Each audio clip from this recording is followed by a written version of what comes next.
Nakakatawa. Ceasefire daw.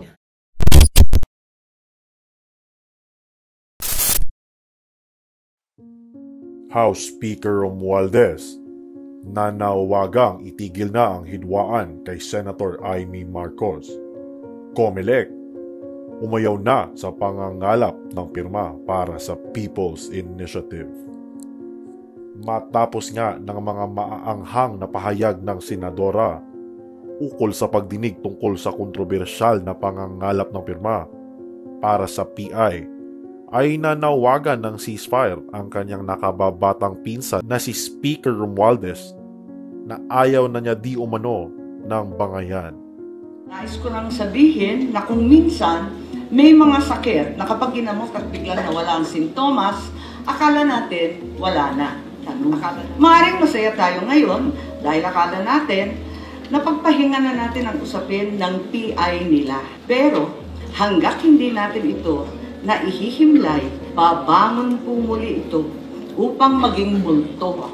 Paglulustay ng salapi at pagsisinungaling ng matatakaw na opisyal. Yang sakit na yan ang papatay sa demokrasya. At ang sino man magsabi na walang paki ang Senado sa usaping ito, isa lang ang masasabi ko, walang gamot sa kakapalan ng mukha mo. Ayon pa sa kanya, ay tapusin na di umano ang hidwaan at magtrabaho na lang para sa kapakanan ng mga Pilipino. Nakiusap naman si Romualdez na hindi na kailangan na umabot pa sa bastusan dahil ayon pa sa kanya ay nakikinig ngayon ang mga kabataan at hindi daw magandang ehemplo ito para sa kanila. Dagdag din niya ay bukas naman daw siya para sa isang makabuluhang pag-uusap sa kanyang nakatatandang pinsan at dating kaalyado na si Senator Amy Marcos. Sa gitna pa rin ito ng hidwaan ng Senado at Kongreso, dala nga ng di pagkakaunawaan tungkol sa People's Initiative na naging kontrobersyal dahil sa mga issue ng pagbibigay di umano ng pera kapalit ang pirma gamit ang kaba ng bayan.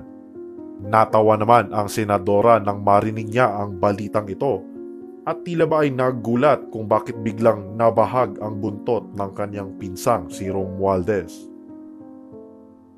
Sinabi lang po ni Speaker Romualdez kanina, sabi niya wala daw sanang bastusan sa in response po sa opening statement niya kanina. Nakakatawa. Ceasefire daw. Wala daw bastusan. Siya naman na nagsabi, walang pake ang Senado. Ayan.